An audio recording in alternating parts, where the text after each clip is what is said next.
La DDoS est aux cyberattaques ce que la mousse au chocolat est au dessert. C'est très simple à faire et diablement efficace. L'objectif n'est ni l'intrusion, ni le vol, ni même l'usurpation, mais tout simplement l'indisponibilité. Face à une menace de plus en plus grandissante, les opérateurs du cloud se sont équipés contre ces attaques, tant et si bien que la majorité passe aujourd'hui inaperçue. Mais de nouveaux moyens des attaquants ont permis de démultiplier les capacités de ces attaques, sous lesquelles même Google est tombé récemment. Mais alors, que se passe-t-il quand on n'est pas Google et qu'on subit ces attaques ? Peut-on riposter, voire même anticiper ces attaques ? Et surtout, face à une vague de plus en plus grande, est-il seulement possible d'agir ? Pour répondre à ces questions de volume, je ne reçois pas Brice de Nice, mais il s'y connaît en raz-de-marée. Mathieu, bonjour. Salut. Cosa Vostra.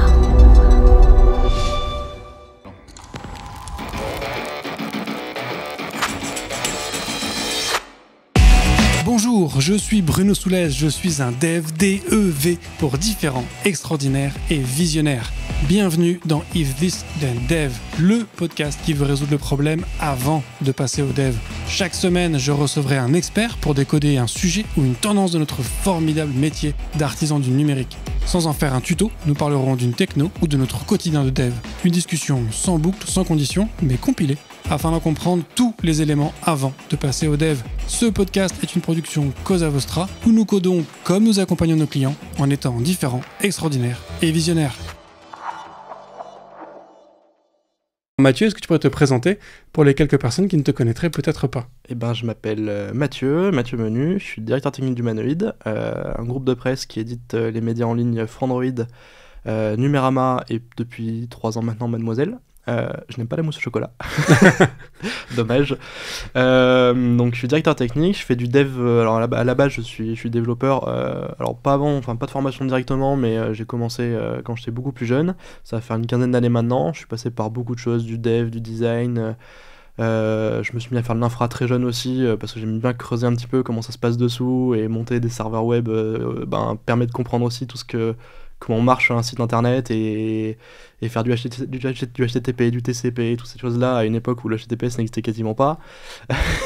Donc j'ai beaucoup appris avec ces choses-là, et puis derrière le dev est devenu un petit peu mon prisme principal, même si de plus en plus maintenant je m'oriente un peu plus sur un aspect un peu plus managérial, mais toujours connecté à de la tech, gestion de projet, gestion d'équipe, mais toujours connecté à la tech et puis surtout au dev parce que j'aime ça, comme beaucoup de gens qui nous écoutent je crois, mais voilà, donc le dev c'est quand même un peu mon sujet de fond et sur lequel je m'amuse toujours autant, donc c'est cool.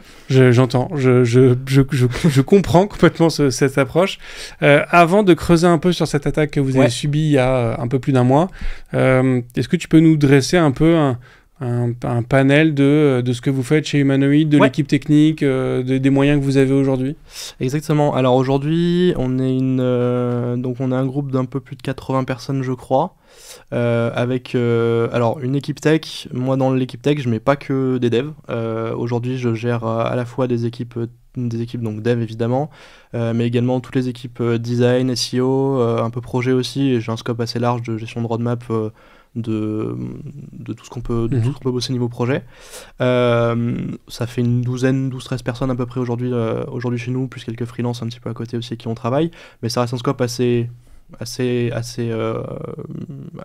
petit, relativement petit, même si pour du média c'est quand même relativement important. On s'est toujours attaché chez nous en fait à avoir des équipes internes sur la partie tech, parce qu'on a un besoin de délivrer rapidement des projets, de pouvoir itérer très vite, de faire plein de choses un petit peu dans tous les sens, et puis d'accompagner aussi toutes nos équipes. Enfin, nos premiers clients, c'est pas forcément les gens qui nous lisent, mais c'est aussi et surtout tous les gens qui sont en interne chez nous, donc les journalistes, les équipes marketing aussi qui ont des projets avec lesquels on peut travailler. Donc voilà, aujourd'hui, sur un groupe de 80 personnes, t'as 13 personnes qui vont être connectées un petit peu aux aspects techniques. Un peu plus de la moitié des équipes qui vont être des journalistes, et puis le reste après des équipes commerciales, support, etc., un petit peu de l'air large. Donc voilà, et voilà, donc moi je m'occupe de gérer un petit peu du coup tout le scope technique. Alors l'avantage c'est que je suis dans une société où tous les patrons sont des ingénieurs aussi à la base, donc il y a eu un petit truc aussi d'évolution. Enfin, quand je suis arrivé, on devait être il y a 7 ans maintenant, on devait être 17-18 personnes, et le groupe a pas mal grossi. Et voilà, et donc la personne qui gérait les aspects techniques avant, donc Baptiste Michaud, le président du groupe, à lui de son côté, laisser un petit peu cet aspect-là, mais il est toujours connecté à ses sujets techniques aussi, parce que ça l'intéresse, donc il y a une vraie culture technique en fait dans tout ce qu'on peut faire, dans tous nos projets, notre façon de travailler, qui rend un petit peu tous nos projets intéressants et notre façon de faire plutôt différente de ce qu'on va pouvoir trouver ailleurs, quoi. Ouais. J'entends. Alors du coup, tu nous as listé tout à l'heure un peu les titres, les titres de presse que vous avez. Donc il y a Frandroid. Donc alors Frandroid qui est globalement alors vous le savez peut-être pas forcément quand vous êtes dessus, mais c'est souvent ce qu'on me dit en tout cas. C'est le média sur lequel vous allez vous retrouver dès que vous cherchez un téléphone, dès que vous recherchez, vous avez besoin de comparer des produits, etc. En mais plutôt général, des produits Android. Tech, oh non, même pas. Même pas. On a fait alors historiquement c'était dédié à Frandroid quand ça s'est créé en 2007. Depuis ça a beaucoup changé. Le média s'appelle toujours Frandroid. On a enlevé la majuscule au A de Android il y a 4 ans maintenant dans la refonte qu'on avait fait en 2019.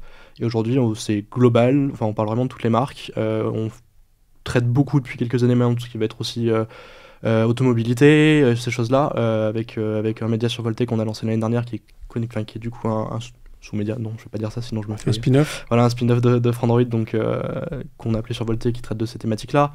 Donc non, c'est vraiment très large. C'est globalement tout ce qui touche à de la tech, tous les produits tech qu'on peut trouver sur le marché. Entre 50 centimes et 150 000 euros. Il y a des chances qu'on les traite sur Frandroid à un moment ou à un autre, donc voilà, donc vous tombez souvent dessus. Donc ça c'est pour Frandroid. Numérama à côté qu'on a depuis 2015 maintenant si je me trompe pas, ouais c'est à 2015, qui lui est un média qui va plutôt essayer d'anticiper le futur de la tech et les prismes que ça peut avoir sur la société. Donc avec un traitement tech produit évidemment, mais également et pareil aussi une section automobilité assez importante. Mais on va parler beaucoup également de science, de cybersécurité avec une verticale cyberguerre qui rentre un peu dans la thématique d'aujourd'hui. Et puis depuis 3 ans, le média Mademoiselle, donc qui est un mag féministe engagé, qui est complètement différent de ce qu'on traitait jusqu'à présent. C'est super intéressant aussi d'avoir une approche et une façon de gérer un média un petit peu différente aussi, quoi. Ok. Et du coup, donc, sur Numérama, il y a quand même des sujets très généralistes. Il y a aussi des sujets de société, donc c'est pas uniquement... Ça se veut beaucoup plus généraliste, avec un public qui va être différent. Il y a un spectre peut-être un peu tech, mais c'est pas toujours la dominante principale. Mademoiselle, j'entends qu'effectivement tu parles d'un magazine engagé, mais on n'est pas non plus, j'imagine, sur quelque chose de forcément hyper... Enfin, tu vois, moi je regarde Frandroid, je me dis, il parle de téléphone.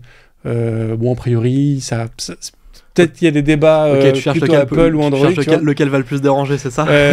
Numérama, je me dis oui, t'as peut-être fait déranger parce que c'était plus orienté société. Mademoiselle, moi j'ai envie de dire qu'effectivement ça va déranger, mais pas forcément générer des actions violentes.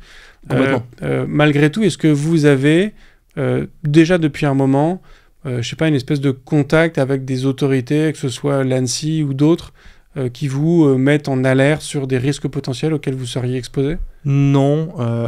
Alors quand on a des problèmes, ça peut arriver qu'on puisse éventuellement... on a la possibilité de les contacter, mais on le fait pas forcément non plus. C'est des choses qui sont un petit peu aussi en discussion en ce moment avec les attaques qu'on a pu subir récemment, mais sur lesquelles pour l'instant on n'a pas encore énormément de recul, ni peut-être la bonne approche complètement non plus. Même si on nous le conseille pas mal, donc c'est des choses qu'on peut être amené à faire. Mais pas tant que ça, c'est pas forcément... disons qu'on surveille assez de notre côté, on a les bons canaux d'alerte qui peuvent remonter en cas de besoin, mais on n'est pas non plus, même si c'est cool de dire qu'on peut déranger, on n'est pas non plus une cible prioritaire, on fait pas tomber des gouvernements et voilà, donc on n'en est pas là, même si ça pourrait faire plaisir d'une certaine manière, mais on n'a pas une épée de Damoclès au-dessus de la tête en permanence, c'est pas le sujet, quoi. Voilà. Okay. Est-ce que vous subissez du coup malgré tout des attaques de différents types de manière plus ou moins régulière? Ouais, ça par contre oui. Alors, ciblé ou non, régulièrement, vu qu'on reste des sites à grosse audience et qui font pas mal, qui sont quand même relativement connus, on peut être amené à être pas ciblé, mais c'est des noms de domaine qui parlent, donc évidemment il y a des tentatives un peu régulièrement. Aujourd'hui, on doit être à peu près en parlant vraiment petite envergure, on doit être à 2 à 3 attaques par mois, quelque chose comme ça. Ah oui, quand même. Mais ça reste des petites attaques qui n'ont aucun impact et qu'on regarde même plus. Alors, on va en avoir des plus grosses dont on parlera probablement, mais disons qu'on vit avec et c'est pas trop un problème et on a tout ce qu'il faut en place. Enfin, notre premier partenaire là-dessus, c'est Cloudflare, qui est quand même mine de rien un service qui est plutôt pas mal et qui coûte pas grand-chose. En tout cas, enfin, le bénéfice que ça apporte est plutôt sympathique, on va dire ça comme ça, et qui nous permet de faire en sorte que tout se passe à peu près bien dans 99, on va dire 99% des cas, quoi. Ok. Et ces attaques, du coup, c'est quoi majoritairement? C'est des DDoS Alors, on va souvent avoir du DDoS, mais alors qui va être c'est rarement ciblé sur le domaine directement. C'est plutôt, on attaque des plages IP, hein, tout simplement, le classique. Et du coup, éventuellement, de temps en temps, donc quand c'est des plages IP, vu qu'on a des plages relativement serrées, on le voit, on peut voir passer le trafic, toutes les requêtes qui peuvent passer sur nos 3 médias, même si ça arrive pas forcément directement dessus, enfin ça arrive pas sur notre infrastructure à nous, mais on les voit plutôt côté Cloudflare par exemple, mais qui gère ça à peu près très bien, Et puis de temps en temps, pour le coup, c'est beaucoup plus rare, ça va arriver, 1 à 2 fois par an. Okay. Où là on va se prendre une attaque. Alors est-ce qu'on est ciblé ou pas, ça va dépendre les fois, et on le sait jamais vraiment non plus. De temps en temps il suffit juste que nom de domaine, on tente, on voit que ça marche, on continue quoi. Enfin, il y a un petit plaisir coupable, je pense, de la part de certains hackers là-dessus qui s'amusent bien, ou je sais pas si c'est vraiment le terme à utiliser d'ailleurs, mais voilà, donc on va avoir ce genre de cas qui peuvent arriver, mais on est sur quelque chose de beaucoup plus rare. La première fois qu'on a vraiment eu quelque chose d'importance, je crois que c'était 2018 ou 2019, début 2019, et c'est là qu'on a commencé à vraiment réfléchir à toute la partie Cloudflare, repenser un petit peu notre infrastructure pour essayer de réfléchir à comment est-ce qu'on pouvait un peu gérer ça.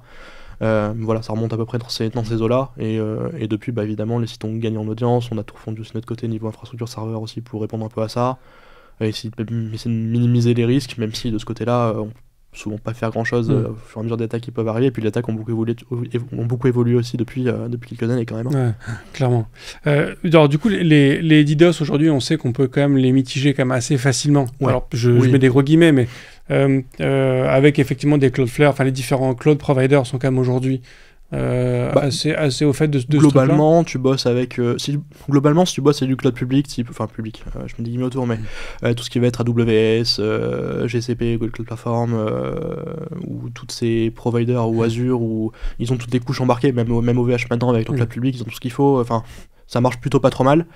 En revanche, nous on aime bien, enfin pour le coup on travaille pas avec ces partenaires là, on gère nos serveurs nous-mêmes, on se fait accompagner un peu, mais un petit peu à l'ancienne, pour plein de raisons de coûts et de maîtrise de budget, et puis d'autres raisons même purement techniques qui font que c'est beaucoup plus simple pour nous. Donc du coup on a besoin plutôt d'avoir une couche par-dessus qui peut se poser, et alors là du coup alors l'avantage quand tu fais du média aussi, c'est que tu peux être rapproché par Google, qui ont des solutions qui peuvent apporter, qui nous ont aujourd'hui pas forcément beaucoup satisfaits dans la façon de faire. Donc pour l'instant on est resté sur Cloudflare depuis quelques années, Cloudflare en vrai c'est un vrai service qui pour $20 par mois grosso modo t'es protégé quoi. $20 par mois tu règles 99% des problèmes, et c'est pas trop, mais alors après évidemment ils ont des tas de services beaucoup plus puissants, beaucoup plus performants, etc., qui aujourd'hui nous on n'utilise pas forcément, mais c'est quand même un service qui est plutôt pas mal. Alors voilà, évidemment t'as pas tout le support qui va avec, t'as pas forcément tout ce qui pourrait être important, intéressant, et évidemment le genre d'attaque qu'on a pu prendre peut nous faire poser des questions à moyen, long terme de comment est-ce qu'on pourrait gérer ça. Mais évidemment là tu rentres dans des questions de balance bénéfice-risque, avec les coûts qui vont avec aussi, et tu te poses des questions ou pas en fonction de comment ça se passe quoi. Mais donc du coup cette approche de la cybersécurité, tu aujourd'hui considères que votre exposition majoritaire c'est sur des DDoS, donc c'est côté hébergeur que ça se gère et que tu payes ce qu'il faut pour, ou est-ce que tu as aussi comme une approche vis-à-vis de ton équipe de dev et de production, de te dire il y a quand même une approche de sécurité logicielle à avoir. Je sais pas, est-ce que tu as des formations aussi auprès des rédacteurs sur les bonnes pratiques, tu vois, c'est quoi l'approche sécurité que vous avez au global chez Numérama, enfin chez Humanoid? De manière générale chez Humanoid, on essaye de mettre en place des formations un petit peu quand même pour sensibiliser à beaucoup de choses. Le principal vecteur c'est l'humain, tout ce qui va être phishing, etc., peut avoir quelques conséquences derrière.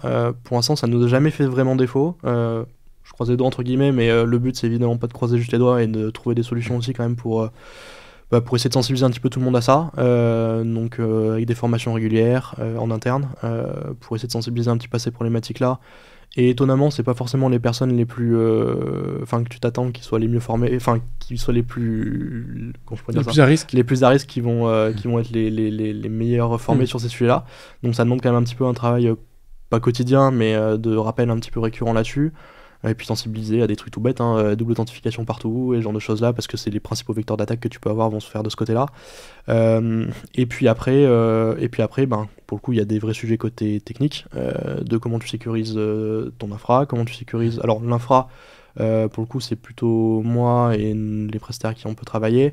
En revanche, même sur la stack technique pure, même si évidemment on est couvert par Cloudflare ou même par notre infra qui peut empêcher des XSS ou des trucs comme ça, j'ai une approche qui est de me dire dans tous les cas, dans tout ce qu'on fait côté dev, il y a des règles de base à appliquer et que tous les devs doivent maîtriser je vérifie, je sécurise mes formulaires, enfin bref, des trucs assez basiques, mais qu'on a tendance à vite oublier quand tu montes d'un cran en fait, tout simplement. Enfin, le dev aujourd'hui, tu penses plus forcément à tous ces petits trucs là parce que t'as tous tes frameworks et tous tes outils qui ont des couches de base qui intègrent ça, mais ça fait partie de sujets où, enfin, moi qui aime bien en plus savoir comment ça marche dessous, j'aime bien essayer de pousser quand même un petit peu ces thématiques là de temps en temps auprès de mes équipes, quoi. Ok. Et est-ce que vous faites des pen tests régulièrement ou du bug bounty? Alors bug bounty, on n'a pas de programme public. En revanche, pen test, alors du coup on a pour le coup on est accompagné là-dessus, enfin accompagné. On se fait pen tester tous les 6 mois avec tous les 6 mois quand même. Tous les 6 mois depuis quelques temps. Donc Humanoid a été, alors je reviens un petit peu à l'historique d'Humanoid. Donc Humanoid a été racheté par le groupe Ebra il y a un peu plus d'1 an, et dans les éléments intéressants qu'il y a, c'est qu'on bénéficie aussi un petit peu de tout leur accompagnement de la part du groupe Euro Information, qui est une grosse structure qui affiliée au Crédit Mutuel, si je ne me trompe pas, et qui sont assez intéressants, qui nous permettent du coup de pouvoir nous assurer que tout ce qu'on peut faire d'un point de vue sécurité est ok. Et donc du coup c'est vrai que du coup tous les 6 mois ça nous permet quand même d'avoir un petit état des lieux de ce qu'on fait autant sur nos sites que nos applications, etc. Donc c'est plutôt intéressant. Alors bon, évidemment les recommandations qu'il peut y avoir des fois, il faut jouer avec, mais c'est vrai que ça permet quand même d'avoir une sécurité supplémentaire et une petite couche en plus. Et puis derrière, à côté de ça, on a aussi nos programmes de tests un petit peu récurrents où on essaie de s'assurer un petit peu de pousser des petites attaques, etc. et de voir ce que ça donne. C'est jamais vraiment complètement poussé non plus, et de toute façon, c'est plutôt pour notre objectif à nous est plutôt d'essayer d'éviter qu'on puisse rentrer, c'est plutôt ça. Après qu'on puisse tomber, ça malheureusement c'est un peu les aléas du truc, et on sait que ça arrivera toujours, quoi. Ouais. C'est marrant parce que tu dis que le pentest c'est un petit truc en plus, c'est pas si petit quand même, mine de rien. Non, c'est pas si petit, mais c'est vrai que disons que ça nous permet de valider tout ce qu'on peut déjà faire en fait. C'est plutôt ça, plutôt de nous apporter des gros sujets qu'on n'aurait pas vu dans ce qu'on peut faire, mais ça permet de valider un petit peu tout ce qu'on fait et de s'assurer qu'on est à peu près ok, quoi. Ok. Alors donc du coup il y a un peu plus d'1 mois vous avez été victime d'une attaque non négligeable qui est la V2 on va dire des DDoS. Alors déjà, est-ce que tu peux nous expliquer, avant qu'on nous raconte un peu comment ça s'est passé chez vous, tu peux nous expliquer la différence entre une DDoS d'il y a 5 ans versus ce que vous avez subi? Juste, alors déjà, bon, j'imagine que tout le monde est au fait de ce qu'est une DDoS, donc c'est juste qu'on te surcharge de messages à un instant T pour que du coup ton serveur ne soit inaccessible pour le reste des gens. C'est ça. Mais aujourd'hui, donc avec ce que tu disais avec des Cloudflare et compagnie, aujourd'hui ils arrivent en fait à diverger ce trafic-là. Exactement. Et que du coup ils laissent une partie en tout cas, ils laissent la voie libre pour tes utilisateurs réguliers. Exactement. Donc tu vas avoir, alors, et puis même dans les DDoS, t'as pas une seule façon de faire. Enfin, tu peux attaquer autant aller faire du ping, des requêtes HTTP ou même du DNS pour essayer de vraiment embêter. Bon, tout ça aujourd'hui maintenant, donc, alors t'avais tout ce qui se faisait sur le protocole HTTP 1 de base, qui courait encore jusqu'à quelques années, où grosso modo le principe de base c'est t'envoies une requête, t'attends la réponse, et tu renvoies une requête et t'attends la réponse, et tu renvoies une requête et t'attends la réponse. Bon, évidemment avec 10 000 serveurs, pas un seul, mais ça reste, ça c'était la façon de faire la plus simple qu'il y avait pardon, qu'il y a eu pendant pas mal d'années. Donc là, à part juste avoir des serveurs qui peuvent encaisser, ou justement, ce à quoi sert un proxy comme Cloudflare, hein, typiquement, il voit te passer toutes les requêtes. En plus, il voit que c'est pas très malin, c'est toujours les mêmes IP, donc il bloque les IP au fur et à mesure quand ça commence à faire trop de requêtes d'un coup. Ça, c'est facile, et même des serveurs standards, un coup d'IP table, et puis c'est réglé, tu peux à peu près le mitiger toi-même. Tout va dépendre le nombre, parce que derrière, il faut quand même pouvoir répondre, mais globalement, ça se passe pas trop mal. Il y a un truc qui est arrivé en revanche il y a quelques années qui s'appelle HTTP2, donc qui est formidable sur le principe, parce que le but c'est de pouvoir multiplexer toutes tes connexions, donc, et d'avoir beaucoup plus de trafic, enfin de pouvoir répondre beaucoup plus facilement à beaucoup plus de trafic, mais ça amène beaucoup de complexité. Donc grosso modo, tu vas faire une requête, et dans une requête TCP, tu vas pouvoir mettre tu peux mettre sans problème une centaine de requêtes HTTP qui vont passer. Donc c'est exactement le même principe. Juste que du coup, que pour du HTTP 1, t'as une requête, sauf qu'une requête, t'en as beaucoup plus à l'intérieur, t'en as des centaines probablement, et t'attends la réponse, et puis tu recommences, et bon bref, ça reste relativement linéaire quoi. Sauf qu'il se trouve que dans le protocole HTTP2, il y a cet été, je crois, autour de l'été, il y a une faille qui a été découverte, une faille 0D, qui a été découverte et qui permet, alors pour expliquer un petit peu, alors même moi, je suis pas un expert complet de ces sujets-là non plus, mais grosso modo, t'as un principe qui dit que quand t'envoies une requête, cette requête, tu peux l'annuler. Donc le principe, c'est de se dire, je vais envoyer une requête.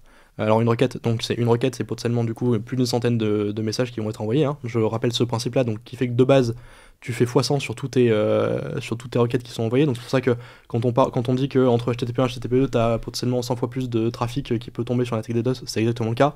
Et les chiffres qu'on a eu sur l'attaque qu'on s'est tapé là le montrent clairement. D'autant que maintenant HTTP2 c'est, je sais plus combien, 60-70% du trafic mondial, donc le HTTP on laisse un peu de côté. Mais du coup quand tu vas faire une requête, l'idée c'est que du coup tu vas envoyer, donc ton attaquant il envoie derrière une requête directement, une requête d'annulation. Donc la requête part, il envoie directement une requête d'annulation, donc lui il s'en fiche de recevoir une réponse, donc il peut réattaquer directement. En plus lui du coup c'est que ça lui permet de pouvoir faire une requête et puis de l'arrêter de son côté, sauf que ton serveur derrière lui il le sait pas encore, et il y a pas, c'est complètement on sort de cette linéarité qu'on avait du coup jusqu'à présent, et du coup tu te retrouves à recevoir des centaines de milliers de requêtes d'un coup qui sont cancel directement, donc tu peux même pas les mitiger ou juste faire quelque chose dessus. Maintenant si, parce que Cloudflare, Google et compagnie, à force d'en recevoir, ils ont trouvé comment un petit peu calmer les choses, mais du coup tous tes attaquants, plutôt que de se dire plutôt que de pouvoir juste envoyer, plutôt d'envoyer juste une requête et d'attendre une réponse pour envoyer la suivante, en fait ils envoient et ils annulent quasiment en même temps, donc en fait ils peuvent faire des flux comme ça qui vont être monstrueux et t'envoyer un serveur, parce que souvent c'est des serveurs qui sont hackés, qui servent à envoyer ces requêtes là, facilement pouvoir envoyer 150 000 requêtes sans qu'il se passe rien du tout, parce que le truc est pas mitigé, parce qu'on peut pas strictement, parce que maintenant on peut arriver à comprendre comment ça marche et trouver des solutions pour mitiger un petit peu ça, mais ça reste des flux d'envoi massifs, et soit t'es un Cloudflare ou un Google qui est capable d'encaisser et de pouvoir mitiger la chose, soit t'es juste un petit client standard, et où en fait, même si on a des méthodes pour mitiger la chose, tu prends quand même tarif d'un coup, et tu peux pas faire grand chose quoi. Donc les méthodos restent relativement toujours les mêmes. Alors il y a quand même une petite nuance là-dessus, dans la façon de faire, mais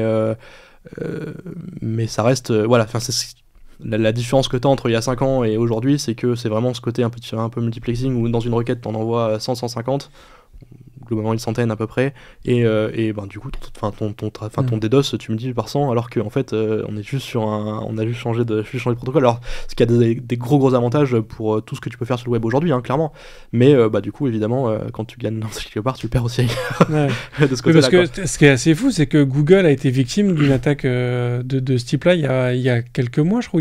Alors je crois que les premiers qui l'ont vraiment vu c'est Cloudflare. Je crois qu'on était sur quelque chose comme l'attaque qu'ils ont subie, pas loin de 200 millions de requêtes secondes. Faut se le représenter quand même. Parce que c'est en plus des requêtes que eux ils avaient déjà. Oui, c'est ça. Et Cloudflare, bon, c'est pas loin d'être le premier acteur mondial sur le sujet. Donc ça les a Après voilà, ils ont réussi à l'encaisser. C'est comme Google. Enfin, Google n'est pas tombé. Il y a quelques services qui ont été indisponibles. Il y a quelques services qui ont été un peu indisponibles. Mais Google n'est pas tombé non plus. Mais tu vois, quand même, à l'échelle de Google, tu as quelques services. Mais... Je crois qu'il y avait quand même Gmail dans le lot. Non, il n'y avait un gros service, je crois, qui était indisponible. C'est Gmail ou Calendar, je sais plus. Mais tu vois, il y avait quand même un gros truc qui était tombé. Je suis pas sûr que c'était complet. Peut-être. J'ai plus en tête. Je sais plus. Enfin, je sais que c'est arrivé, mais je sais pas si le lien a été fait entre les deux exactement. Ce qui est sûr, c'est que Google du coup s'en prit une. Je crois on n'était pas loin aussi de 350 millions de requêtes secondes dans la foulée. Donc c'est là qu'un petit peu tous les gros acteurs commencent à bosser ensemble aussi. Et la grosse vulnérabilité, ils ont trouvé comment un petit peu la résoudre, façon de parler, même si pareil il y a de nouveau des solutions pour arriver à la contourner un petit peu, c'est-à-dire repasser sur un schéma classique et puis de suite après derrière enchaîner avec ce schéma où tu envoies les requêtes d'annulation, etc. Enfin, donc c'est toujours un jeu du chat de la souris et ça continuera malheureusement, ça dépend pour qui, mais ça donne du boulot à des gens, mais il faut faire avec, c'est comme ça et c'est pas prêt de s'arrêter a priori, donc mais c'est vrai que quand t'es un petit acteur et que t'as pas une grosse plateforme derrière pour t'épauler, c'est plus compliqué de pouvoir réagir, de faire quelque chose, quoi. J'ai eu l'occasion en 2023 de faire pas mal d'épisodes autour de la cybersécurité, et j'ai quand même découvert que du côté cyberattaquant, donc du côté malveillant, il y a quand même un niveau d'organisation aujourd'hui qui est quand même assez hallucinant. C'est-à-dire qu'il y a vraiment des prestataires, il y a des entreprises qui sont spécialisées sur un certain type de trucs, qui peuvent te fournir des données, d'autres qui vont l'utiliser d'une certaine façon, puis qui vont les redonner après à d'autres. Enfin, il y a une organisation, il y a une structuration des cyberattaquants qui est absolument impressionnante. Si vous écoutez régulièrement ce podcast, vous en avez déjà entendu quelques exemples.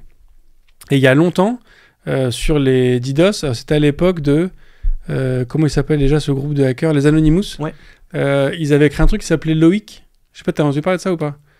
Pour Large, je sais plus quoi, mais c'était un système qu'ils avaient industrialisé, où en fait tu pouvais louer à la minute un système de DDoS. Mais ça se fait encore. Oui, j'imagine que ça se fait encore. Ça se fait complètement encore. Et puis en fait, c'est juste...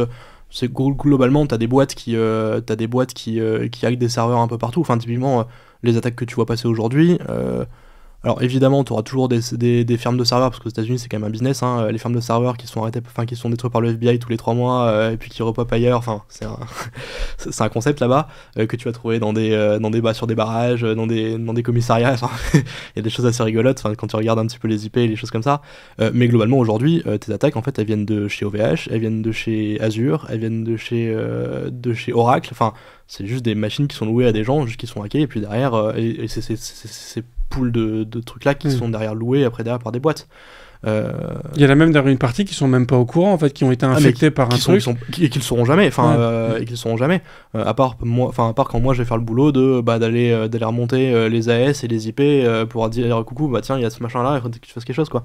Et après ils le voient, les hébergeurs commencent à le voir aussi, mais ils le voient, et puis au fur et à mesure ils kill, et puis mais bon, ça repop toujours et c'est cyclique, de toute façon. Donc voilà.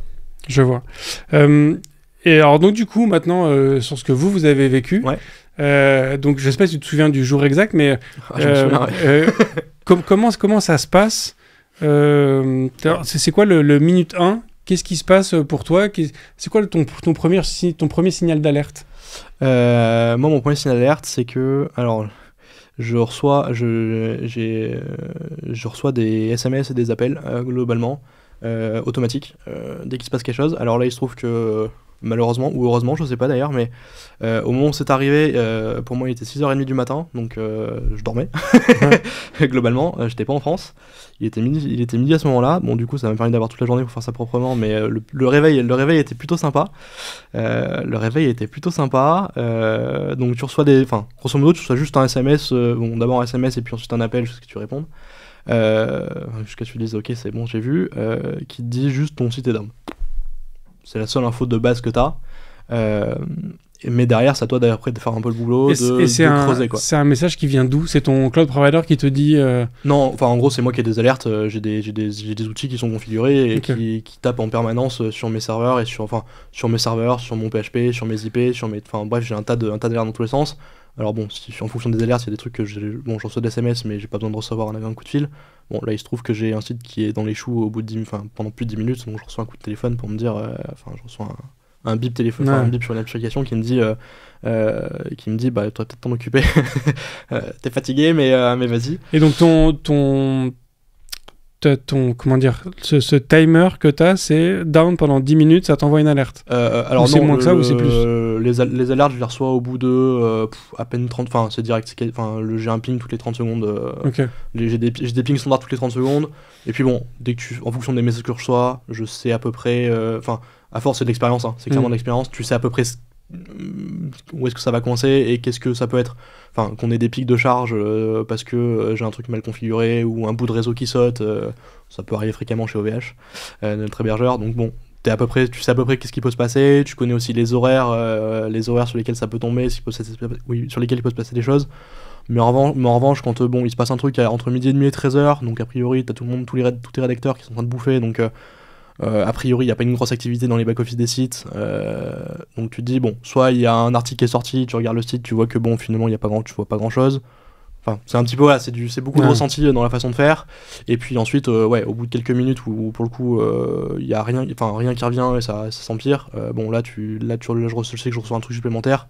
Même si en général, je suis intervenu avant. Là, c'était pas le cas parce que je dormais. J'ai un truc un peu supplémentaire qui peut arriver, quoi. Et alors là, du coup, quand tu reçois le message, tu te doutes d'emblée que c'est un problème grave ou pour toi, c'est ok, allons voir ce qui se passe. Alors là, à ce moment-là, je savais, j'ai capté de suite qu'il se passait un truc. Alors, la gravité, non, je sais pas. Je sais pas si ça va durer 5 minutes, ça va durer 2 heures ou 3 jours. 3 jours, c'est jamais arrivé, je crois pas. Mais donc, je me pose même pas la question en fait. Je sais qu'il y a un problème, faut que je regarde d'où ça vient, qu'est-ce que je dois faire. Donc les premières actions, c'est juste commencer à regarder. Non, ma première action, c'est envoyer un SMS à notre équipe, à une entreprise avec qui on travaille, qui nous aide quand même pas mal sur ces problématiques-là, qui a pas forcément tout le recul nécessaire sur la partie, sur toute la stack technique dev, etc. qu'il peut y avoir autour. Donc des fois, ça peut être un déploiement qui plante, hein, tout simplement. Donc ça, en général, ça passe vite. Mais du coup, mon réflexe, c'est de demander, hop, t'as vu un truc, et puis on se met dessus, et puis on regarde ensemble, et puis on commence à creuser. Et là, du coup, tu commences à regarder, et puis j'ai un petit peu ma to-do list de trucs à regarder, donc je vais aller regarder. Alors attends, est-ce que je vérifie juste mes serveurs, est-ce que j'ai un gros pic de charge, est-ce que je regarde OVH, le statut d'OVH, est-ce qu'il n'y a pas un truc réseau à la con, est-ce que je vais regarder.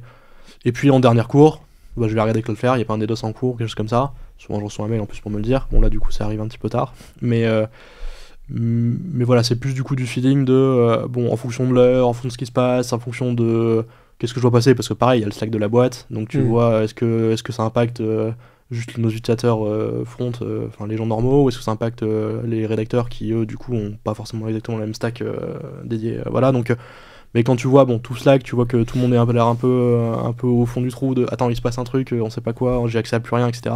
Bon là tu te dis hop, c'est urgent, tu te lèves et puis tu te poses à une table et tu reprends tous tes éléments là dans l'ordre et puis tu regardes, quoi. Mais donc du coup on sent qu'il y a quand même une certaine routine pour toi. Super, t'as ta checklist, t'y vas tranquille. Donc en fait un down n'est pas forcément dû à un DDoS ou à une attaque ou quoi que ce soit. Donc en fait ça peut même être juste dû à on peut faire 3, 4, 5 déploiements par jour. Un déploiement qui a foiré, ça peut arriver avec un truc qui va emballer de la RAM ou j'en sais rien, et du coup tes serveurs ils vont un peu avoir du mal à suivre.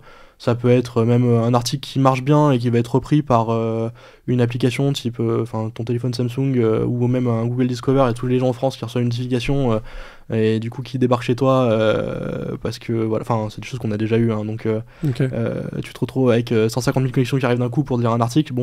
Ça arrive, on n'est pas prêt à ça. Donc il y a plein de choses un petit peu dans ce genre-là qui sont normales en fait. Ça rentre dans un flux quotidien normal, Donc tu te poses pas forcément une question de je me suis fait attaquer de suite, c'est pas le sujet. C'est ok, il y a un pic, faut que je trouve d'où ça vient. Il y a un problème, faut que je trouve d'où ça vient. Et ensuite je me pose la question de c'est une attaque, c'est ciblé, c'est tout ce que tu veux. Ça en fait on n'y pense pas de suite. Et si tu y penses de suite, tu es en mode panique et c'est pas possible. T'arrives plus à agir correctement. Oui, c'est ça. Et alors donc du coup entre le moment où tu as reçu cette première alerte et le moment où tu as compris ce qui est en train de se passer, tu penses qu'il s'est écoulé à peu près combien de temps ? À peine une demi-heure, je dirais. Alors, comprendre qu'il y a une attaque, 15 minutes. Comprendre qu'il se passait un vrai gros truc, on est plutôt de l'ordre de 30-45 minutes, parce que tu vois que ça continue. tu vois que Cloudflare l'a pas compris non plus. Ouais. Et quand Cloudflare le comprend pas, donc en fait là tu peux commencer des questions. Et puis quand derrière en plus de ça t'as OVH qui commence à t'alerter en mode bon bah du coup en fait on se rend compte que vous allez être dangereux pour nous, donc en fait on vous met de côté. Tu fais bon ok, je reprends les trucs dans l'ordre, là il se passe un gros truc, il faut que j'agisse et que je vois c'est quoi les solutions, etc. que je peux faire. Et problématique numéro 1, un DDoS, t'as pas de solution miracle, à part attendre et faire et faire un peu le mort, et faire le dos rond, etc. En revanche, c'est vrai que du coup, t'as plein de choses à enclencher ok, dès que ça va revenir, qu'est-ce que je fais, comment je communique auprès de mes équipes, comment je communique à l'extérieur, ou pas. T'as plein de choses comme ça qui sont à penser. En plus de petite problématique sans en être une, qui est que, pour le coup, c'est moi qui gère le sujet en interne chez nous, et mes équipes dev sont pas formées forcément à ces problématiques-là. C'est même pas forcément une question de formation, mais plutôt on en revient à une notion de pragmatisme et d'expérience, c'est des choses, t'apprends sur le tas beaucoup aussi. Je pense que tu peux y être formé, sensibilisé, etc. Mais t'as besoin d'en avoir vécu pour que ça rentre et savoir comment faire et pas paniquer et tout ça. Je panique plus sur ces sujets-là. Mais voilà, donc t'as quand même un peu besoin de tout ça. Et donc du coup, c'est plus de la méthodologie de comment t'appliques les choses et dans quel ordre c'est un petit peu tout ça, et te dire bon, est-ce que je peux faire quelque chose, parce que bon, tu te fais attaquer. Alors la problématique qu'on a pu avoir là dans le cas présent, c'est que la façon dont on s'est fait attaquer, on a toujours, alors chez nous on a toujours essayé de toujours faire en sorte et c'est ce que font toutes les boîtes, j'espère, normalement, que t'aies pas ce qu'on appelle un SPOF, un single point of failure, où tu te dis quand tu te fais attaquer ou quand il se passe un truc, ça va impacter tout ton infra et tous tes serveurs et tous tes sites potentiellement et tout ton applicatif, etc. Bon, il se trouve qu'on a été plutôt pas trop mauvais à ça jusqu'à présent, et qu'on essaie de penser à tout, sauf un point précis qui est que potentiellement nos points d'entrée sont relativement proches, avec quasiment les mêmes adresses IP potentiellement, et du coup on a eu un petit souci autour de ça, où à partir du moment où Numerama s'est fait attaquer, ça a eu des répercussions sur nos autres médias. Et c'est là que c'était plus problématique. C'est donc grosso modo c'était l'idée de se dire, une fois qu'on a compris qu'il se passait un truc, qu'on pourrait pas faire grand chose, c'est comment est-ce qu'on est capable de rétablir correctement le trafic sur tous nos autres médias, et que ça impacte que Numerama, qu'on sait de toute façon Numerama est dans la purée, tant pis, ça va durer encore un moment probablement, même si à ce moment-là on savait pas exactement ce qu'il en était, et on voyait passer beaucoup de requêtes, beaucoup de trafic, etc. Cloudflare a commencé à mitiger un petit peu, à comprendre ce qui se passait au bout d'une heure, 1h15, je dirais. Ce qui paraît colossal quand même. Ce qui paraît colossal, c'est-à-dire que si je dois faire le timing, donc l'attaque a duré en elle-même 2 heures, 2h30, on s'est mangé plus de 2 milliards de requêtes. Cloudflare s'est mangé plus de 2 milliards de requêtes, mais 2 milliards de requêtes ça fait à peu près 150 000 requêtes secondes. Donc 2 milliards de requêtes destinées sur votre environnement. Sur Numerama. Juste sur Numerama. Sur numerama.com. Sur numerama.com. Donc les IP, tout le proxy derrière et les IP qui sont associés. Même si les IP sont masqués, donc il n'y a pas de chez nous, mais juste pour entre guillemets essayer de mesurer l'ampleur que ça peut représenter pour vous. Est-ce que tu saurais à la louche combien de temps il te faut en temps normal pour recevoir 2 milliards de requêtes? C'est quoi une requête ne veut pas dire un visiteur qui ouvre une page. Oui, bien sûr. Voilà. Mais aujourd'hui, je crois qu'un site comme Numerama, je crois qu'on doit taper 1 million de requêtes à l'heure à peu près, un peu moins. Okay. Ou en 2 heures, je sais plus, j'avais fait le calcul. Donc en 1000... c'est un rapport de 1 pour 1000. Ouais. Mais tu te dis... et encore une fois, c'est Cloudflare qui prend les 1 million de requêtes, ça veut pas dire que nous on s'en tape. Bien sûr. Il y a des caches, des machins, etc. Voilà. Je crois que nous on doit taper à la seconde un site comme Numerama. Ce qui arrive chez nous, c'est 2000 requêtes à la seconde. C'est pas non plus. Ça se gère. Ou à la minute, plutôt à la minute. Donc ça se gère, c'est plutôt faisable. Le problème, c'est que même un Cloudflare, du coup, quand tu tapes 150 000 requêtes à la seconde, même un Cloudflare qui comprend et qui te mitige 99% de ça, le pourcent qui reste, ça reste 1500. Oula, les calculs sont durs. Ça reste 15 000. Ça reste 1500, ouais. 150 000. Ouais, c'est ça, 1500. 1500 requêtes secondes, donc ça, c'est même un peu plus que ça, du coup, je pense, je vais pas exactement le chiffre, mais on est plutôt, même 90%, 15 000 requêtes secondes, faut les encaisser, en sachant que, du coup, il y a tout le backlog que tu te tapes aussi, et il faut que le serveur l'encaisse, il faut redémarrer le machin, mais bref, c'est un four sans fin, bref. C'est un gros four. Le serveur derrière tient pas, quoi. Enfin, en tout cas, pas notre infra à cette échelle-là.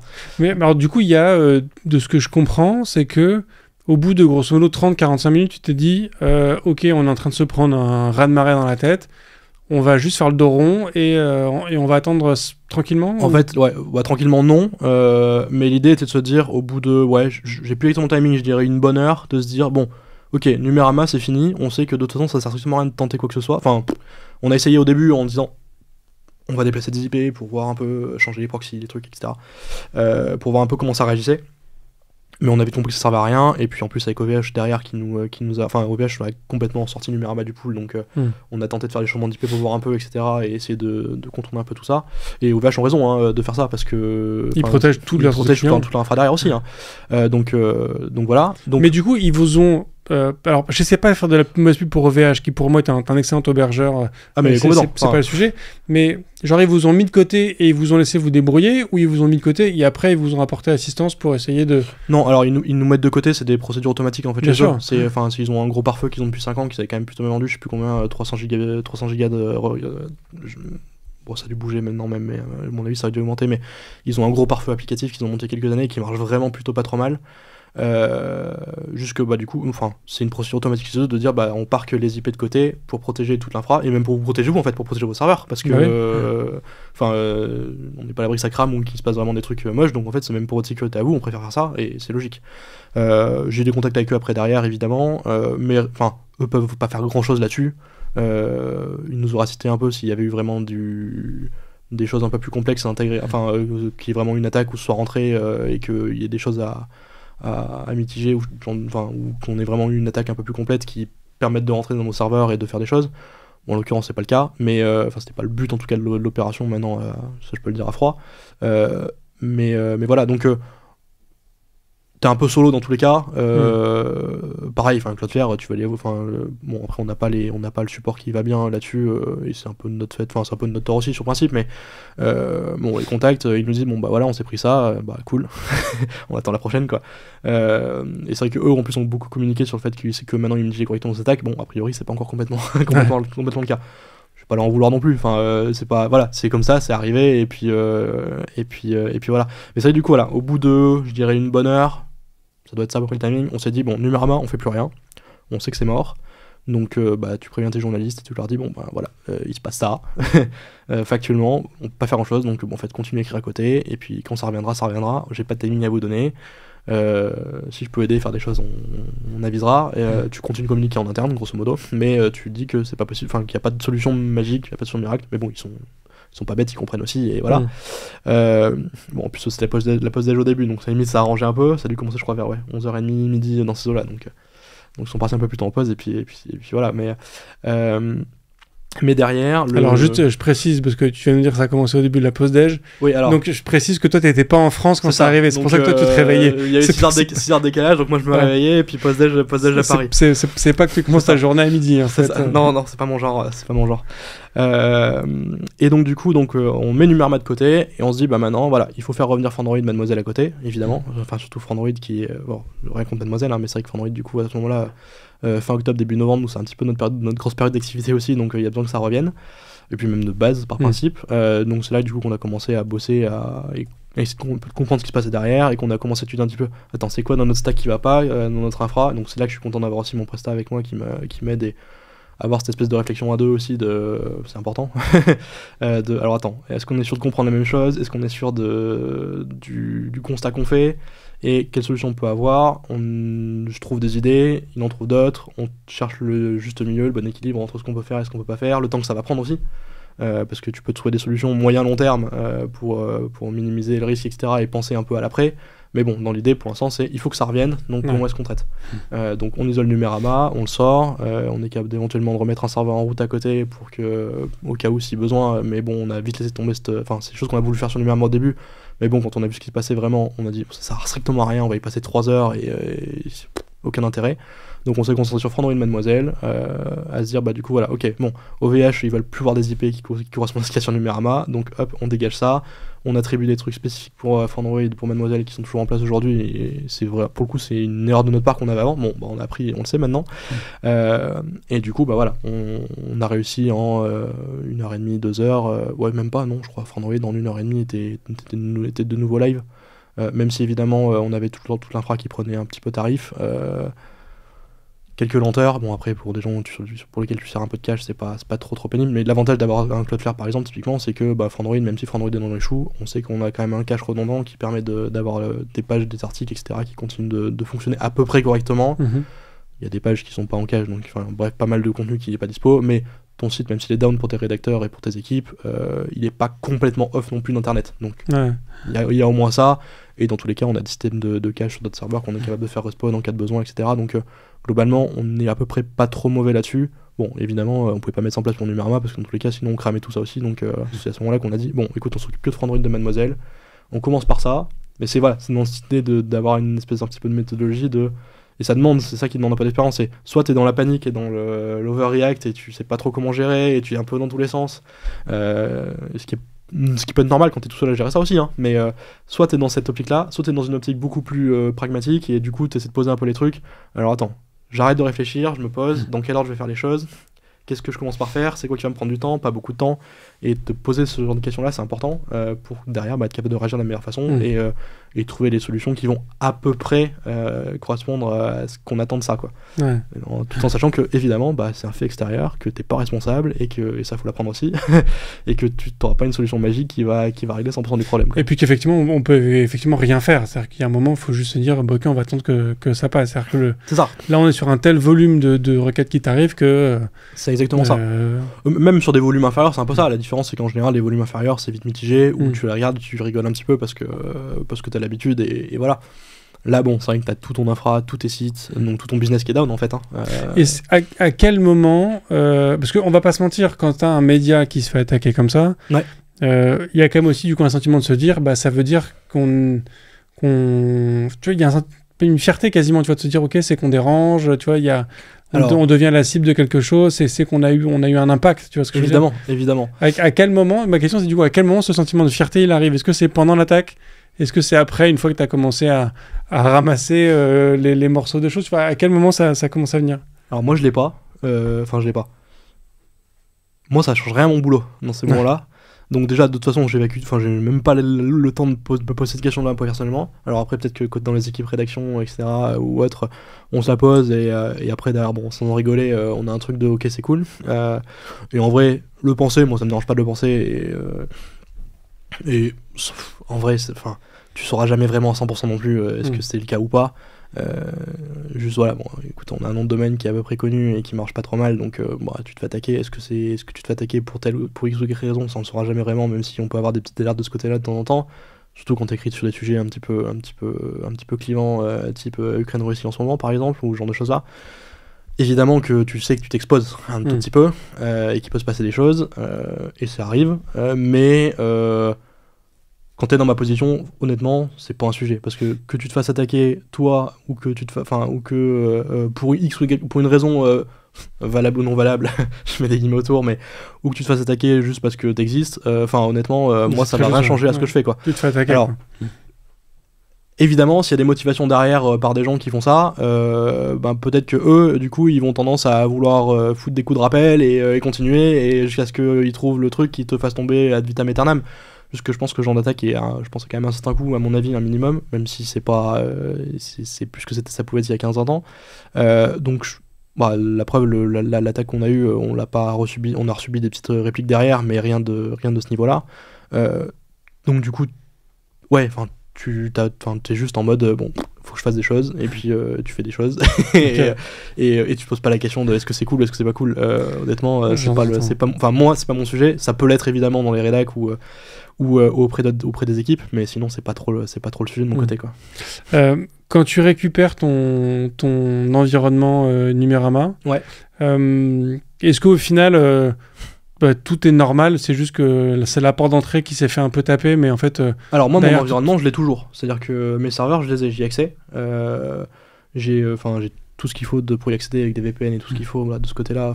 J'ai pas de connexion possible sur mes serveurs sans VPN de toute façon, donc au moins ça règle le problème. Mais donc du coup, dans tous les cas, moi j'ai accès à mes serveurs.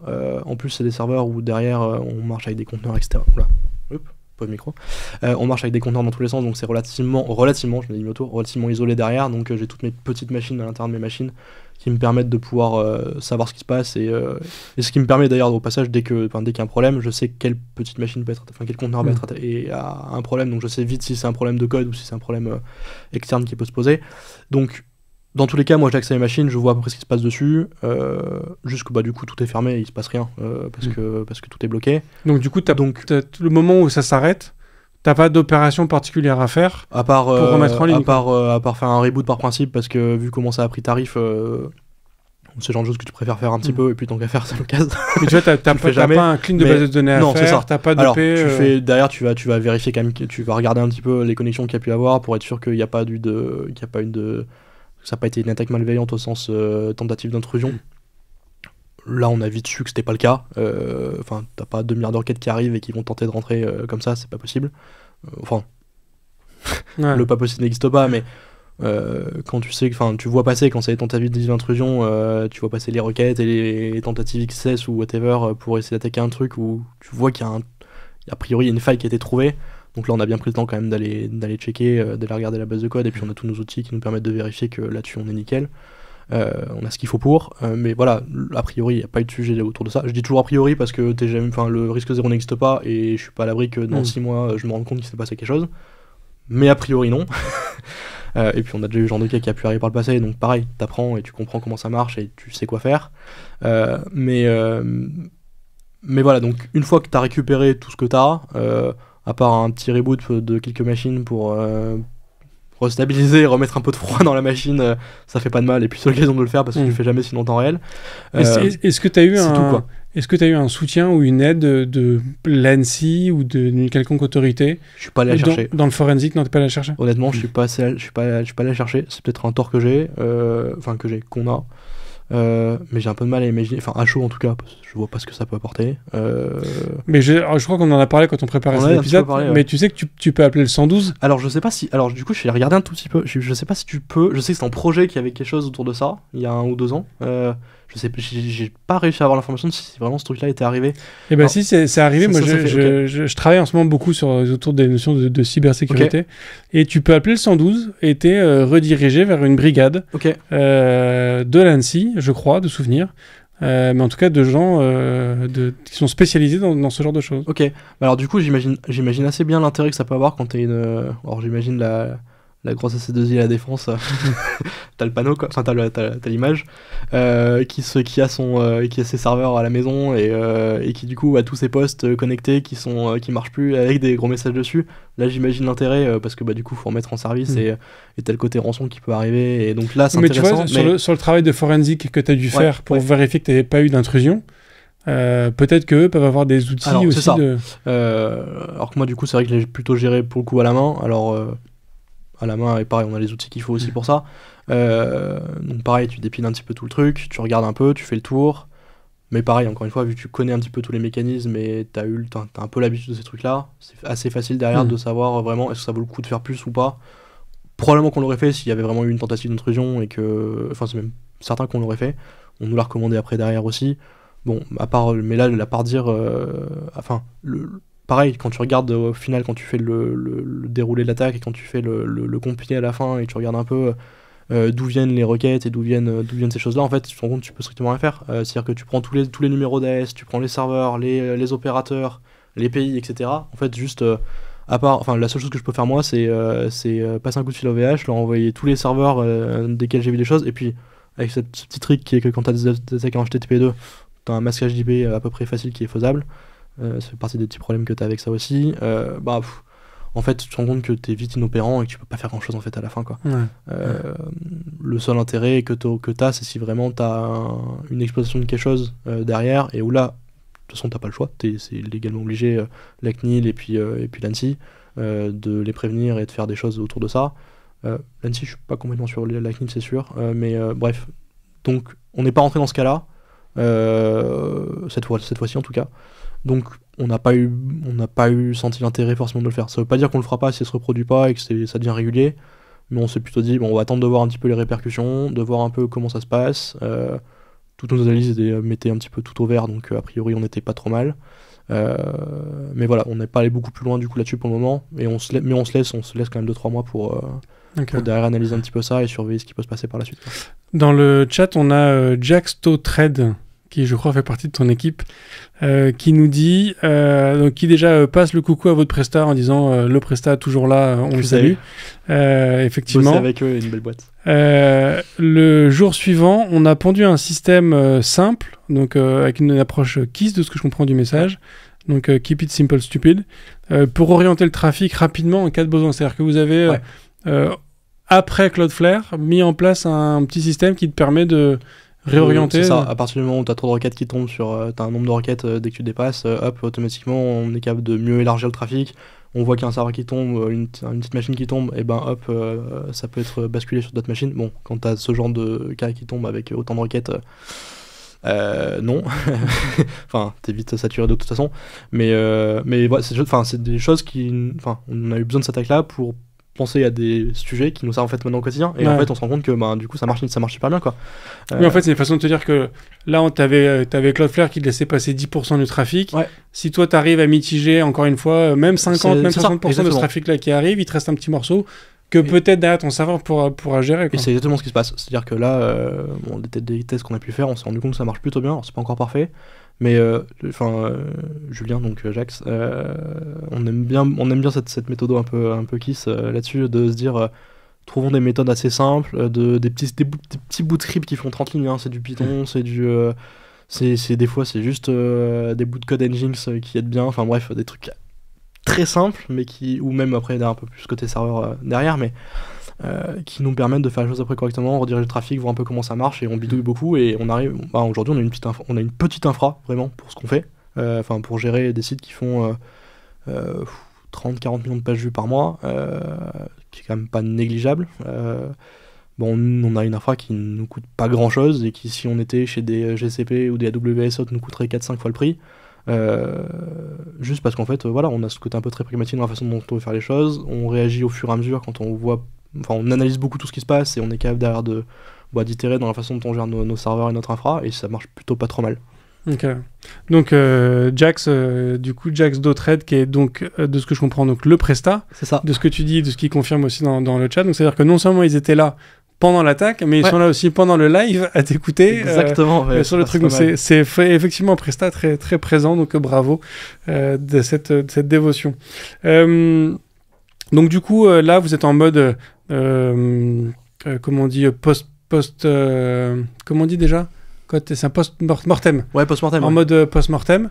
Donc là, t'es encore en mode analyse, reconstruction, ou là, tu considères que t'es plus en attente de la prochaine ? Alors là, je suis revenu depuis 3 semaines dans un métier de dev. Okay. Mais là, je vais avoir de nouveau un petit peu de temps sur la fin d'année pour. Disons qu'on a, dans la façon dont on a géré la chose avec Julien, du coup, et puis même en interne derrière pour valider ça avec la direction et toutes les équipes, c'est. On a pris les actions de base, du coup, pour s'assurer que. Tu t'assures jamais, mais faire en sorte qu'en cas de nouvelle attaque de ce type-là, le site qui doit tomber tombe, mais le reste n'est pas impacté. Et on l'a vu dans les répliques, c'est validé, donc c'est plutôt cool. Et prendre quelques mesures de base pour diriger un peu le trafic et gérer ces choses-là. Donc on a fait notre petite liste de court terme. On a maintenant une liste un peu de moyen terme des actions qu'il va falloir qu'on prenne d'ici 2-3 mois, qui n'auront pas un impact majeur, mais qui vont nous permettre quand même de mieux réagir en cas de besoin, de réfléchir à comment on peut avoir peut-être des couches de cache un peu externalisées, un petit peu mieux gérées, éventuellement avoir des back-office qui peuvent être déportés ailleurs en 2-3 clics ou en 2-3 commandes pour que nos équipes puissent continuer à bosser sur des réseaux internes un peu plus privés, etc. Donc on est plutôt là-dessus.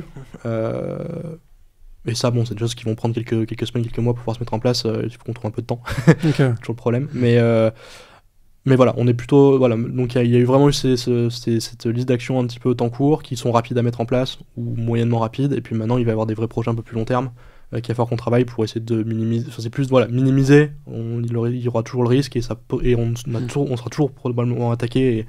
Avec des gros risques potentiellement qu'on soit down pendant 1 heure, 2 heures potentiellement. Juste la question, c'est comment on minimise ça pour nos équipes en interne, et comment est-ce qu'on peut trouver des petites parades pour que à l'externe ça puisse se voir le moins possible, quoi, grosso modo. Et puis on n'est pas à l'abri que dans 3, 4, 5 ans, l'échelle, tu vois, on fait un je serais fois pas 1000. surpris que ce fois 1000 il arrive d'ici plus tôt, Voilà, mais c'est que ça, il y a à Donc, nouveau un nouveau voilà. fois 1000. et ça arrivera toujours, c'est un peu le jeu du chat à la souris et ça continuera et c'est comme ça que ça marche et c'est internet hein. Est-ce que du coup dans votre travail de forensique que vous avez mené, est-ce qu'aujourd'hui vous avez une certaine conviction que c'était en réprimande par un certain acteur suite à un article qui a été diffusé, ou c'est un peu faute à pas de chance, c'était histoire de faire chier les médias français, enfin tu vois, est-ce que... On a plus ou moins su qu'il y avait des possibilités d'attaque sur des sites en France. Après, est-ce que Numérama, c'était forcément Numérama.com directement? J'ai rien qui me permet de l'assurer. Donc j'ai pas envie de rentrer trop dans le détail non plus, mais aujourd'hui, dans tous les, enfin, même si ça venait être le cas, j'ai rien qui me permet forcément d'affirmer quoi que ce soit, et j'aurai rien qui me le permettra jamais. Et dans tous les cas, ça changera pas mon boulot si ça se reproduit ou pas. Donc dans tous les cas, pour moi, c'est un sujet sans en être un. C'est un sujet à la limite que je laisse plutôt côté éventuellement éditorial ou direction de boîte plus largement, mais d'un point de vue purement technique, c'est pas ça qui me fait grand chose. Après évidemment, tu sais très bien que quand tu vas publier un papier qui attaque vertement la Russie sur tel ou tel sujet, je te donne cet exemple-là de manière complètement au hasard. Tu sais très bien qu'il y a potentiellement un petit risque qu'il puisse se passer ceci ou cela. C'est pas la première, ce sera pas la dernière. Voilà, donc tu sais d'où ça vient globalement toujours. Il se passe des choses un petit peu à l'est globalement, mais après le reste tu sais pas vraiment. Et est-ce que tu as envie de savoir? Oui, parce que tu es toujours curieux, mais t'aimerais comprendre ce qui se passe derrière et les choses qui vont amener à ça. Mais tu te mets toujours des alertes en fonction de tel ou tel sujet, mais autant ça pouvait être un sujet il y a 2-3 ans parce que tu publiais un papier par-ci par-là. Autant aujourd'hui, quand on publie 3-4 et que c'est le quotidien un petit peu de tous les médias en France, je crois, globalement, qui traitent de ces problématiques, de ces thématiques-là, en tout cas, tu te poses plus la question et tu gères au quotidien et puis basta, quoi. Est-ce que tu penses que ça va changer la manière dont vous allez délivrer des features de software, de la manière dont vous allez coder, dont vous allez travailler au quotidien? Le fait de se dire, ok, maintenant on est sur ce niveau d'attaque-là, ça veut dire qu'on... tu vois, il faut step up notre game aussi, tu vois. Est-ce que tu penses qu'il va y avoir un impact, ou t'es vraiment en mode écoute, c'est une DDoS comme un autre et puis on... je te mets en fait un espèce de niveau de couche, c'est-à-dire que t'as notre première couche qui va être ce qui peut se passer côté Cloudflare, la deuxième qui va être notre infra, la troisième qui va être notre code. Et en vrai, la partie code aujourd'hui, c'est la partie sur laquelle je sais que je suis à peu près le plus carré. Enfin, notre infra l'est aussi, c'est pas un sujet, mais pour que ça descende au niveau code, il faudrait vraiment qu'on ait une faille ou un vrai truc qui soit exploité avec un vrai sujet. C'est déjà arrivé, on a déjà eu ce genre de cas il y a 2-3 ans. C'est à ce moment-là qu'on avait pris pas mal de décisions de reprendre un petit peu toute notre base, de se poser des questions même côté infra, comment est-ce que tu limites les problèmes qu'il peut y avoir sur ton code aussi. Ça n'empêche pas que évidemment je continuerai toujours de sensibiliser mes équipes sur ces problématiques de code, mais et qu'on a de toute façon toute une couche d'outils automatisés, d'actions et compagnie qui permettent de pouvoir aussi regarder dès que tu déploies du code, tu as des outils de CI et compagnie qui passent et qui regardent est-ce que tu as bien pensé à escape toutes tes variables et tous tes machins. Bon, c'est des choses assez basiques, assez classiques, mais que tu dois avoir de toute façon. Donc évidemment, tu retournes faire un peu le tour de ça, vérifier que tu n'as pas de problème particulier par rapport à ça. C'est l'avantage d'avoir des pentests aussi, c'est que du coup, eux se focalisent vraiment là-dessus. Sur l'infra, évidemment, mais quand même beaucoup sur cet aspect-là. Donc c'est plutôt intéressant pour cette partie-là. On a déjà, là pour le coup on nous a déjà remonté quelques petits éléments sur des formulaires où ton formulaire tu peux le spammer, alors ça sert à rien, il n'y a pas de couche de sécu particulière à rajouter dessus, mais juste, en tout cas pas d'un point de vue purement le code, mais juste tu peux spammer ton formulaire et faire 200 requêtes dessus et ça marche. Donc comment tu multiplies ça? Là du coup, est-ce qu'on fait ça côté code, est-ce qu'on fait ça côté infra, est-ce qu'on fait ça côté Cloudflare ou autre, et tu te poses ce genre de questions là, et ça implique un peu tout le monde dans tous les cas à chaque fois, mais donc on s'est pas beaucoup posé de questions trop sur la partie code, même si évidemment tu refais quand même le tour au cas où, surtout à partir du moment où tu commences à regarder est-ce qu'il y a pu y avoir une vraie tentative d'intrusion, donc tu te poses déjà la question de est-ce que mes outils sont bien adaptés pour vérifier et pour analyser ça. Donc il y a quand même eu ce travail qui a été fait. Et en revanche derrière tu remontes plutôt sur la partie serveur, infra, et puis sur ce qui peut se passer avec Cloudflare, etc. Ok. Écoute, canon, je pense que on a fait un bon tour de cette cool. Histoire. J'aurais 2 dernières questions pour toi, qui sont des questions rituelles du podcast. Ouais. La première, c'est est-ce qu'il y a un contenu ou une ressource ou un livre, un truc que tu souhaiterais partager à l'ensemble des auditeurs? Je me suis beaucoup posé la question. Je suis très mauvais à ce genre de jeu-là. J'ai pas envie de parler de tech. C'est possible. Ouais, complètement. Ouais. Parfait. Il y a tout part d'une série. C'est une série qui est sortie il y a un an, je crois, 6 mois, non, bref, sur Apple TV, qui s'appelle Silo. C'est du post-apocalyptique. C'est une espèce de dystopie post-apocalyptique plutôt sympa, donc qui raconte, tu comprends pas trop ce qui se passe, mais grosso modo t'as le monde est en chaos, bref, tout le monde vit sous terre dans un grand silo, et tu suis un petit peu ce qui se passe de la vie de ces gens-là qui sont un peu surveillés dans tous les sens, etc. Plutôt intéressant, et ce que je recommande du coup, alors la série évidemment, mais du coup ça m'a amené sur les bouquins. Il y a 3 bouquins, donc c'est assez récent, ça date de 2012 je crois. C'est Hugues Gonfroy, je crois, qui s'appelle l'écrivain. Enfin, je regarde, je l'ai dans mon sac,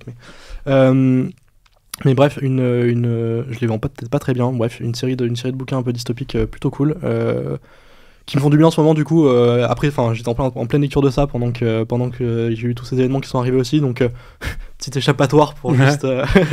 Donc voilà, série de bouquins que je recommande qui est plutôt pas mal. Et sinon, alors, je vais juste sortir mon téléphone, un petit site, parce que du coup, ça fait quelques semaines que je suis en train de me remettre à faire du dev sur beaucoup de langages, en fait, juste parce que j'aime bien réapprendre des langages et me remettre dedans. Et il y a un petit site plutôt, qui, je sais pas s'il est connu ou pas, qui s'appelle... Open Classroom, oui, c'est un peu connu. Non, qui s'appelle LearnX in Y Minutes, qui est un petit site qui est très communautaire, c'est hébergé sur GitHub, où juste en fait du coup t'as des espèces de cheat sheets complètes d'un paquet de langages avec tous les grosso modo en 5-10 minutes tu te refais tout l'historique de comment ça s'écrit et comment tu joues avec. Okay. Et plutôt pas mal pour se remettre, si t'as 2 heures à tuer, je me suis amusé récemment à me lancer à faire du code en V. Voilà, si tu connais pas le langage, voilà, typiquement, tu t'amuses un peu et juste tu passes 2 heures et ça te permet d'avoir la base. Après, tu vas creuser des concepts un petit peu à droite à gauche, mais plutôt rigolo comme approche. Et bon, tu passes dessus, tu vois, je crois qu'il y a 250 entrées dans ce dictionnaire-là, donc c'est plutôt rigolo et tu t'amuses bien si t'es curieux, quoi. Ce qui est mon cas. Donc, écoute, c'est marrant, on mettra le lien bien évidemment en description. Et dernière question, qui est la question la plus importante à laquelle ce podcast essaie de répondre, est-ce que tu es plutôt espace ou tabulation? Alors,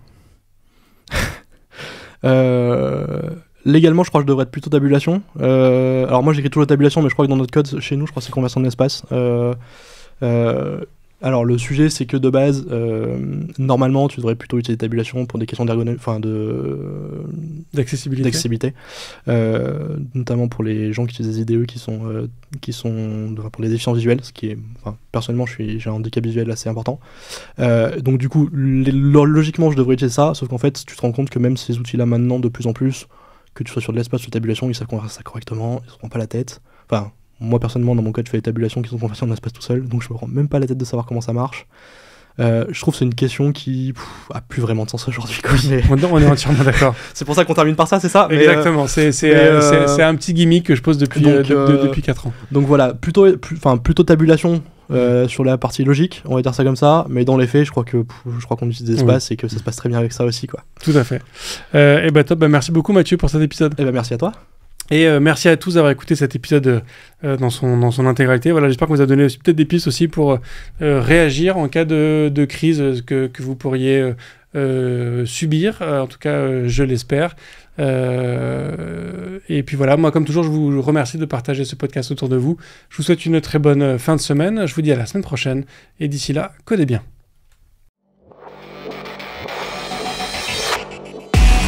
Merci d'avoir écouté cet épisode de If This Then Dev et merci à toute mon équipe de Cosa Vostra à la production de cet épisode. Merci aussi à Alan, Ada, Linus, Bill, Steve et Steve de nous avoir ramenés jusqu'ici. Si ce podcast vous a plu, committez-vous en vous abonnant, déployez-le autour de vous et vous pouvez aussi nous faire une petite code review en nous laissant 5 étoiles sur votre plateforme de podcast préférée. La conversation continue bien sûr avec vous sur Twitter, LinkedIn, Facebook, Instagram, chacun sa techno, @ifthisdendev ou @bibir, BIBEAR. Vous retrouverez aussi tous nos épisodes sur notre site ifttd.io. Et enfin, si vous avez besoin d'une agence pour vous accompagner ou si vous souhaitez rejoindre une équipe tech passionnée et passionnante, écrivez-moi sur bruno@cosavostra.com. Merci à tous.